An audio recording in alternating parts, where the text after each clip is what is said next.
Continuamos en la línea roja, segunda parte del programa. Buenas tardes, bienvenidos si te acabas de incorporar. Hoy analizamos este año de pandemia que ya hemos superado en este martes 16 de marzo y lo hacemos con tres expertos que nos están aportando visiones muy interesantes y muy distintas desde sus diferentes áreas. Ellos son Josep Bernabeu, que es catedrático de Historia de la Ciencia en la Universidad de Alicante, Luis Pérez, que es profesor de Virología de la UMH, y José Luis Hurtado, que es psicólogo clínico.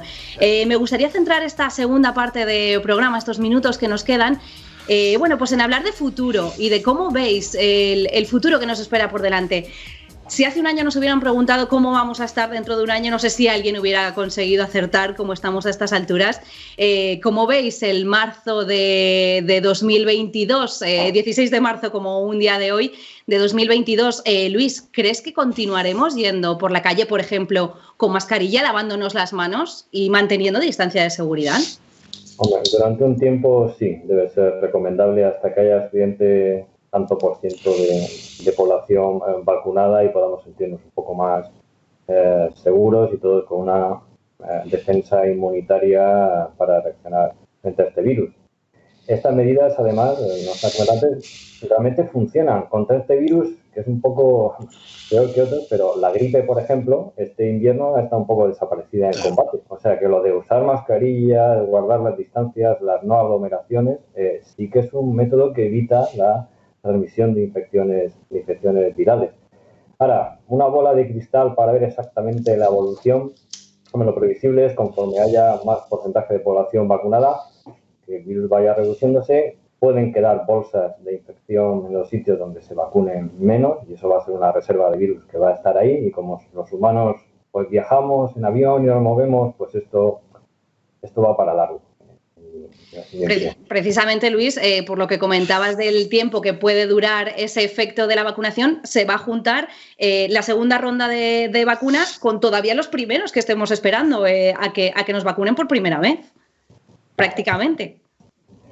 Bueno, sí, de todas formas, los primeros vacunados, los que ya tienen las dos dosis, por lo menos ya tienen unos meses, en principio, ha garantizado que protección al 90% casi tiene. Claro, lo que pasa es que a la población general todavía no ha llegado la vacuna, entonces todavía estamos un poco lejos de eso conocido como inmunidad de rebaño. Entonces hay que esperar. Yo creo que hasta después del verano no empezaremos a ser una población un poco más resistente de lo que éramos al principio de la pandemia. Uh-huh. Josep, ¿cómo ves tú que estaremos dentro de un año? Pues mira, yo creo que el futuro depende de nosotros. Y me voy a explicar. Es decir, lo que la historia nos enseña es que cuando hemos sido capaces de superar situaciones pandémicas, como pudo ser, por ejemplo, las epidemias de cólera del siglo XIX, que pusieron en jaque todo un modelo de desarrollo de la revolución industrial, o la propia gripe de 1918, fuimos capaces de hacerlo cuando apostamos por las políticas públicas, cuando apostamos por la cooperación sanitaria internacional. Pero políticas públicas valientes, entendiendo que las políticas públicas tienen que ir fundamentalmente a corregir las desigualdades. Y no me cansaré de decirlo, el tema de las desigualdades es muy importante, ¿no? Y también una cosa que ha comentado José Luis, que yo creo que es muy importante, que si somos capaces de generar una nueva cultura de la salud.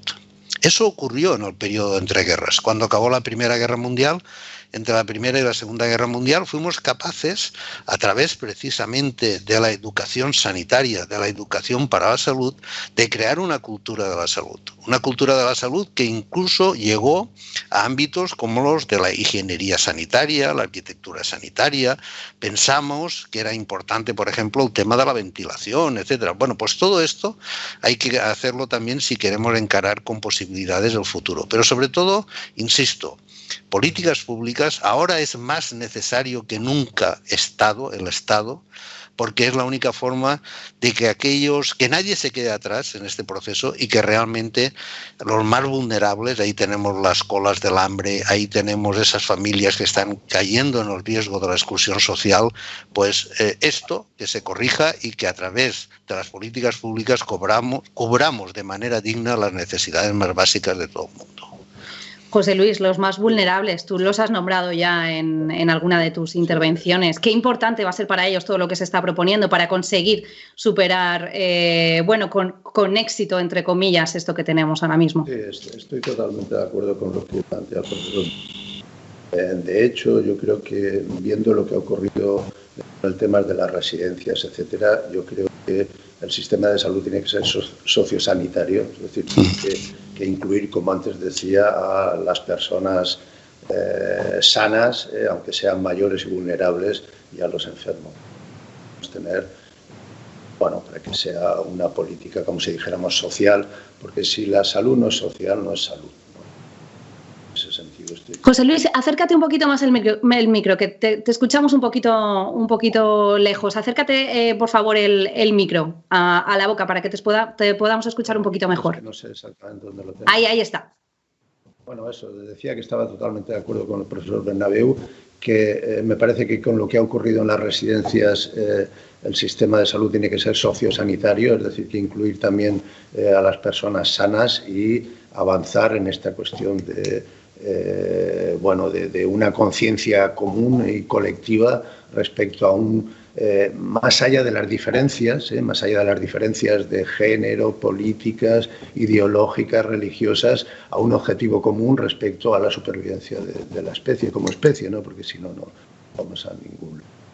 De todos modos, José Luis, desde el punto de vista psicológico, ¿cómo nos puede afectar continuar un año más? Lo decía Luis, bueno, no se descarta que continuemos intentando mantener esas distancias de seguridad con lo sociables que somos los españoles y todos los esfuerzos que hemos tenido que hacer para mantener esas distancias en este tiempo. ¿Qué puede suponer que siga, que siga imponiéndose una normalidad así en nuestras vidas? Bueno, pues mira, yo creo que hay una oportunidad de cambio individual y social que nos produce esta situación que tenemos de pandemia, y básicamente está en si podemos...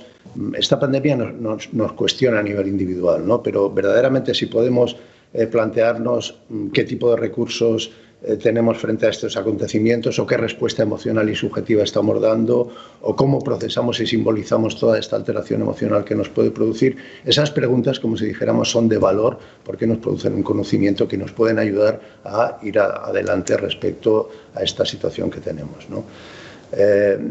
Lógicamente, ya digo, las respuestas adaptativas que estamos esperando son de información veraz, de, como si dijéramos, consignas coherentes y que vayamos todos por la misma situación. Si no, pues lógicamente la sorpresa, la incertidumbre, el miedo sigue manteniendo activa una serie de clínica que se puede cronificar y que lógicamente, pues bueno, puede tener... Eso no lo sabemos de momento, pero puede tener repercusiones importantes.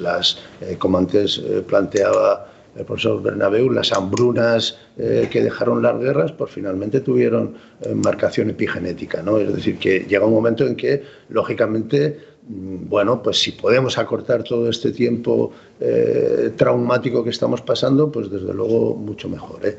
En ese sentido, como estoy por la promoción y por la prevención de la salud, pues hay toda una serie de prácticas que, la OMS, como si dijéramos, nos aconseja el autocuidado, y hay unas prácticas de autocuidado sencillas, el cuidado de sí, que ya en el siglo II antes de Cristo se planteaba, ¿no? Técnicas sencillas, ¿no? Que nos permiten, como si dijéramos, tomar conciencia de nosotros mismos y ir hacia adelante en nuestro cuidado de salud.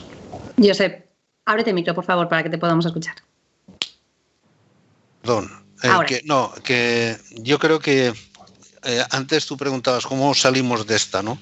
Es decir, a mí suscribo todo lo que acaba de decir José Luis, yo creo que ha dado en el clavo, pero durante estos meses ha habido sucesivas llamadas por parte de los expertos a que evaluásemos lo que había ocurrido, dónde nos habíamos equivocado, etcétera, ¿no? Y han pedido comités de expertos que de manera independiente y objetiva pudiesen hacer una evaluación, ¿no? Esto no ha ocurrido y por tanto yo creo que nos tenemos que tomar en serio lo de hacer una evaluación de dónde realmente las cosas han fallado, dónde podemos mejorar, etcétera. Y entonces, un poco enlazándolo con lo que decía José Luis, pensemos, por ejemplo, lo que ha supuesto como factor de riesgo para morir el tener una serie de patologías crónicas. Pues bien, esas patologías crónicas que siempre se nos han dicho que eran las que más posibilidades tenían para acabar en la UCI, etcétera, son patologías evitables en el 70-80% de los casos. Muchas de ellas, por ejemplo, responden a estos hábitos alimentarios tan poco saludables que tenemos, ¿no? Es decir, pensemos en la diabetes, en la obesidad, etcétera. Bueno, pues dentro de esa cultura de la prevención, de la promoción de la salud que comentaba José Luis, nos tenemos que tomar en serio esta idea, ¿no? De que hay mucha patología evitable que podríamos, como dice la palabra, evitar si fuésemos capaces de corregir nuestros hábitos y proporcionar, eso sí, unas condiciones de vida a la población para poder elegir estilos de vida saludables, porque no siempre todo el mundo lo puede hacer, ¿no? Uh-huh. Me gustaría aprovechar estos últimos minutos de programa que nos quedan para plantearte, Luis, ya sabes que se habla de la cuarta oleada del coronavirus, después de una tercera muy dura, especialmente en la provincia de Alicante. ¿Qué pronóstico haces tú? Ya sabes que todos están hablando de si salvar o no la Semana Santa. ¿Crees que nos veremos con una situación complicada cuando pasen estas fechas festivas? Tenemos también el Puente de San José dentro de unos días.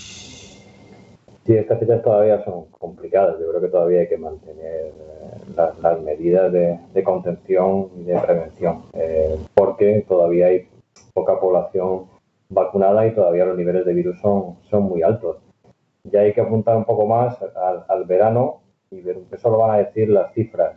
Y después del verano, ya más que las cifras, va a ser lo que dure, la inmunidad que proporciona la vacuna. Eso va a ser un factor decisivo. Cuanto más dure la inmunidad que proporcione la vacuna, mayor seguridad vamos a tener y vamos a tener una ventana en la que poder relajar las condiciones, sin que en principio esperemos un repunte del virus. Pero de momento, a corto plazo y a medio plazo, hay que mantener la guardia, por así decirlo. Josep, ¿cómo ves tú esta cuarta oleada que tenemos a la vista? La cuarta oleada puede venir, evidentemente, pero tendrá una dimensión u otra según cómo reaccionemos nosotros y, sobre todo, si somos capaces de una vez por todas de contar con un sistema de vigilancia epidemiológica que permita un control efectivo de casos y cuando aparece un repunte, pues que se puedan evitar que pase a lo que se llama la transmisión comunitaria. Y para ello, insisto en lo que acabo de decir, es decir, tenemos que plantearnos si realmente tenemos los recursos humanos adecuados para hacer ese seguimiento de casos, establecer esos sistemas de vigilancia epidemiológica y evitar que una oleada se expanda y alcance las dimensiones que ha alcanzado con anterioridad, ¿no? Y creo que esto aquí no lo estamos haciendo bien del todo. José Luis, ¿crees que la población está preparada para quedarse en casa o seguir manteniendo todas estas medidas de las que estamos hablando en estas próximas fechas festivas que tenemos a la vista? Yo creo que la población está preparada. Sí, la población ha demostrado ya de sobra que tiene un nivel de responsabilidad y de compromiso que ha cumplido las restricciones que se han ido poniendo. Lógicamente, el ambiente general que hay no ayuda a que las personas sigamos con un nivel de restricción, como si dijéramos, a las rutinas y movilidad que teníamos durante mucho tiempo. Dicen que la cuarta ola será la cuarta ola, la pandemia de salud mental. Si atendemos a cómo ha sido afectado o cómo ha ido afectando la pandemia a la población, ¿no? Por la cantidad de fallecidos que hay a nivel de los mayores, toda la imposibilidad de hacer los ritos funerarios y de duelo que le correspondían a las familias y a los allegados. Si consideramos todo el personal sanitario, el impacto traumático que está recibiendo la gente que está trabajando en primera línea, etcétera, si consideramos que el mayor índice de afectación y de contagio ha sido de las mujeres porque son las que están en primera línea también sanitaria, educativa, de cuidados, etcétera, o los jóvenes que el otro día leía que de los 16 a los 35, 230.000 han tenido que volver a su casa, etcétera.